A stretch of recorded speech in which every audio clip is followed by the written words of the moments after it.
This is the story of the one member of the Azai family nobody talks about, a 9-year-old boy his own uncle hunted down after promising to raise him as his own. When Odani Castle fell in the last days of August 1573, the popular version of the story usually stops at the same place. Azai Nagamasa, the young lord who'd broken his alliance with Oda Nobunaga to honor an older debt to the Asakura clan, sent his wife Oichi and their 3 daughters out of the castle before the final assault, sparing them from the fire that consumed his father and then consumed him. That part of the story is true, and it's the part that gets remembered, because 2 of those daughters went on to shape the next half-century of Japanese history. What almost never gets mentioned is that Nagamasa and Oichi had a 4th child too, a son named Manpukumaru, born in 1564, and surviving him was never part of Nobunaga's plan. Manpukumaru mattered in a way his sisters never could, and that distinction is the entire reason for what happened to him. In a warrior household built on inheritance through the male line, a daughter could be married off to secure an alliance, used as a hostage, or simply absorbed into another family's household with no ongoing claim to her father's name or domain. A son was different. He represented a living continuation of the Azai line. Someone former retainers, surviving sympathizers, or just ambitious rivals could rally around years or even decades later, and someone who could grow up believing he had a debt of vengeance to collect. Nobunaga had already learned exactly how dangerous a determined enemy with a long memory could be. Nagamasa's betrayal at Kanegasaki in 1570 had nearly trapped Nobunaga's entire army between 2 hostile forces, and only an emergency retreat, covered by a rear guard under one of his own retainers, a man named Kinoshita Hideyoshi, let him escape with his life. Nobunaga did not forget that, and by the time Odani fell 3 years later, he had every reason to make sure nothing of the Azai line survived to try repeating it. That made Manpukumaru a problem the moment the siege began, and Nagamasa appears to have understood it before anyone had to explain it to him. While Oichi and the 3 daughters left through the gate in the open, in full view of the men closing in around the castle, the boy seems to have been moved out separately and quietly, entrusted to someone outside the family rather than walked out alongside his mother and sisters. The historical record on exactly how is thin, so any account claiming precise details about the handoff should be treated as tradition layered on top of a documented outcome rather than a verified eyewitness chain. What is recorded is the result. When Odani burned and Nagamasa and his father both died inside it, the boy was nowhere to be found, and Nobunaga knew it. According to the surviving account of what followed, Nobunaga went straight to his own sister and asked her directly where she'd sent her son, framing the question as concern rather than threat. He told her he wanted the boy brought to him so he could raise him personally, an offer that, if sincere, would have folded Manpukumaru into the Oda household the same way countless hostage children of defeated rivals had been absorbed into stronger clans throughout the period. Oichi by this account believed him, or at least couldn't afford not to, and the location of her son eventually reached her brother. Nobunaga kept his sister deliberately uninformed of what happened next, though the record suggests she came to suspect the truth before anyone ever confirmed it to her outright. That offer wasn't an obviously hollow one when Nobunaga made it, and that's exactly what makes the betrayal of it so calculated rather than simply expected.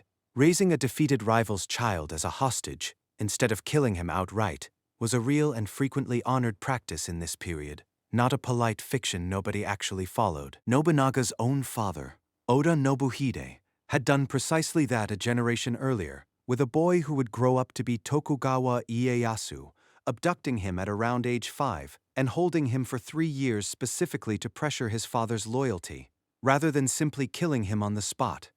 Ieyasu was later handed off to the rival Imagawa clan as a hostage at around age 9, the same age Manpukumaru would be when he died, and the Imagawa kept him alive and reasonably well treated for 5 more years, because a living hostage was worth more to them than a dead one. Nobunaga grew up watching that exact arrangement play out and survive intact, which meant that when he told his sister he wanted to raise her son rather than harm him, he wasn't proposing anything unusual or untested. He was offering her the single most normal outcome available in his world, and then he simply didn't deliver it. Nobunaga did not raise the boy. He had Hideyoshi find Manpukumaru and execute him, and the boy's head was put on display, the standard practice for confirming a kill to anyone who needed proof that a threat had actually been removed. Manpukumaru was around 9 years old. The man who carried out the order was the same general who'd personally engineered the final breach of Odani's defenses just days earlier, and who would shortly be granted the entire Azai domain as his reward, relocating to the shore of Lake Biwa to build Nagamasa Castle out of stone hauled down from the mountain fortress he'd just helped destroy. The very campaign that made Hideyoshi a major landholder for the first time in his life also required him to hunt down and kill a 9-year-old child, and both of those facts came out of the same week. Hideyoshi's own background makes that week even more striking. Born in 1537 in Owari province, he was the son of an Ashigaru, the lowest tier of foot soldier, with no samurai lineage behind him at all, and he started life with no surname, known only as Hiyoshimaru. Contemporary accounts describe him as poor enough in childhood that he had to beg in the street. He joined Nobunaga's forces as a common foot soldier himself in 1558, and within roughly 15 years, an almost unheard-of pace for a man with his background, he'd become one of Nobunaga's most trusted generals under the name Hashiba Hideyoshi. Being handed the entire former Azai domain in 1573 was the single biggest leap of his career so far.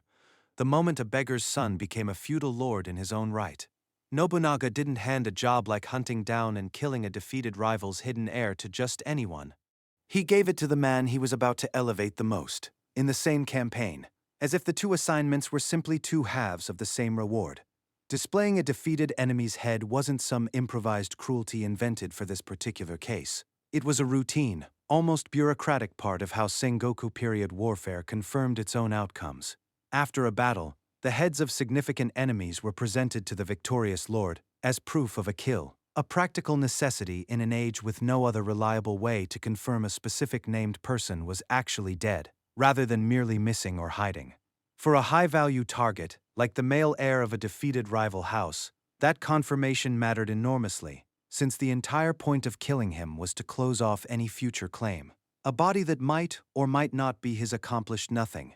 A head every observer could recognize and verify ended the question permanently, which is exactly why this method, however brutal it reads now, was the standard one for precisely this kind of political execution. The contrast with how Nagamasa's daughters were treated could not have been sharper, and that contrast is the real key to understanding why any of this happened the way it did. Chacha, the eldest, who later became known as yodo-dono Hatsu, and Go all survived the fall of their family without harm, and within years they were being married into the very households that had destroyed their father's domain. None of that mercy contradicts what happened to their brother. It explains it. A daughter posed no threat that marriage couldn't neutralize or even turn into an asset, since her children would carry her husband's name, not her father's, and her loyalty could be redirected through the simple mechanism of a new household. A son carried the Azai name itself, and no marriage could erase that. Sparing the daughters cost Nobunaga nothing, and could even pay dividends later, but sparing the son risked everything the entire campaign had been fought to settle. Seen that way, Manpukumaru wasn't a separate act of cruelty layered on top of an otherwise restrained victory. It was the actual point of the victory. The one piece of the Azai family that had to be eliminated for everything else, including the daughter's survival, to count as a real resolution rather than a problem deferred. What makes Manpukumaru's death stand out even within a violent era is the gap between when the fighting actually ended and when he was actually killed.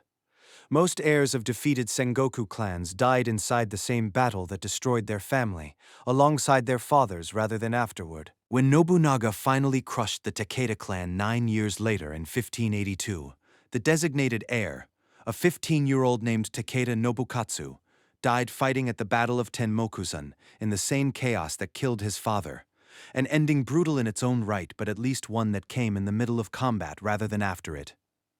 Manpukumaru never got pulled into any battle at all. His father had already arranged for him to be elsewhere by the time Odani fell, which should have been the end of the danger to him. Instead, his death came afterward, as a deliberate, unhurried act of follow-up once the fighting was already over and the boy posed no immediate threat to anyone standing in front of an army. That distinction between dying in the heat of battle and being hunted down once the battle is already won, is most of what separates an unavoidable casualty of war from a calculated execution, and Manpukumaru's death sits firmly on the calculated side of that line. This is also where Oichi's role in the story turns genuinely tragic, rather than simply sad. If the traditional account is accurate, she was the one who, entrusting her brother's promise, gave him the information that let him find her son. Whether she fully grasped what she was risking by trusting him, or whether she had any real alternative once Nobunaga made the request directly to her face, isn't something the surviving record settles, and it shouldn't be flattened into either a clean villain or a clean victim. What can be said is that she carried that history forward into the rest of her life in ways that suggest she never fully trusted her brother's family again.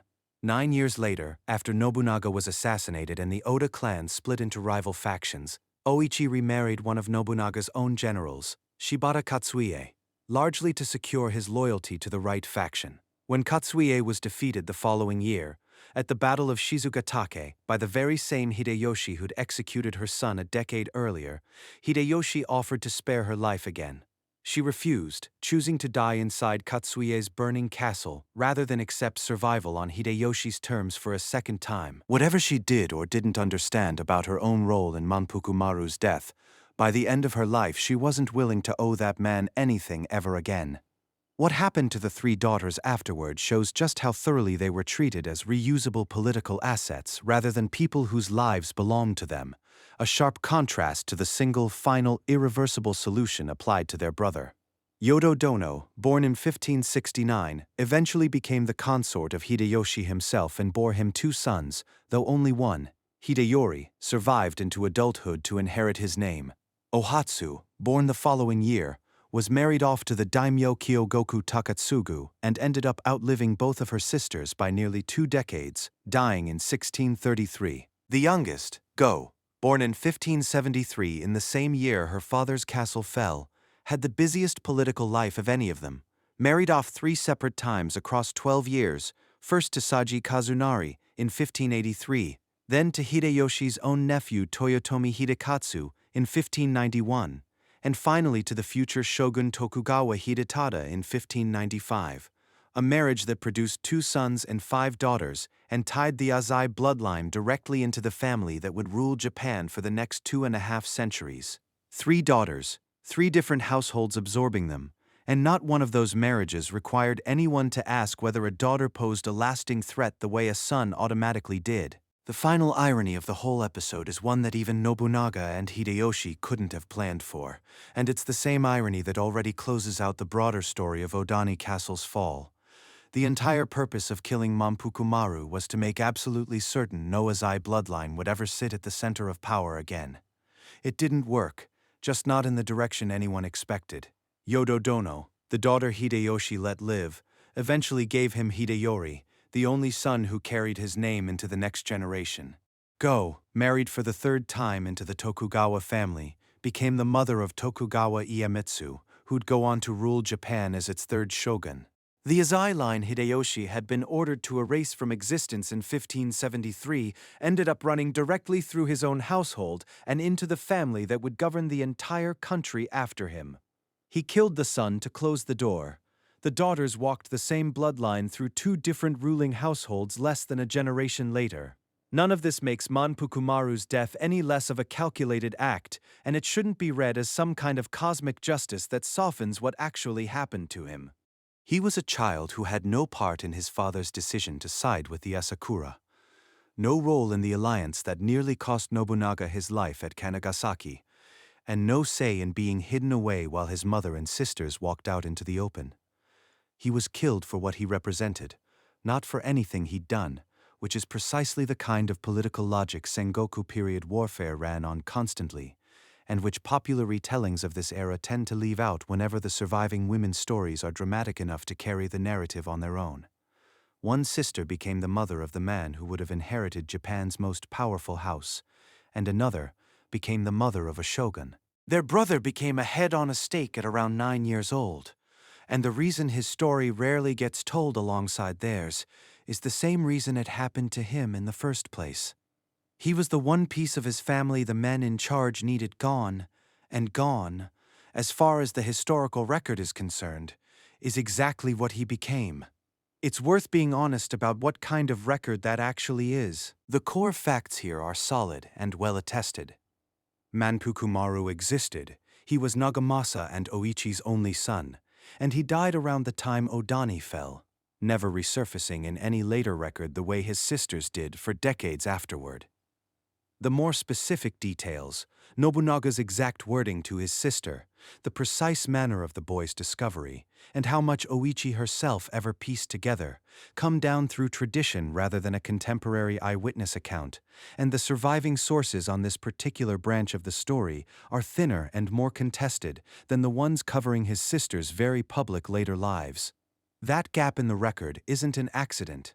Daughters who married into ruling households generate paperwork, treaties, and chronicles for the rest of their lives.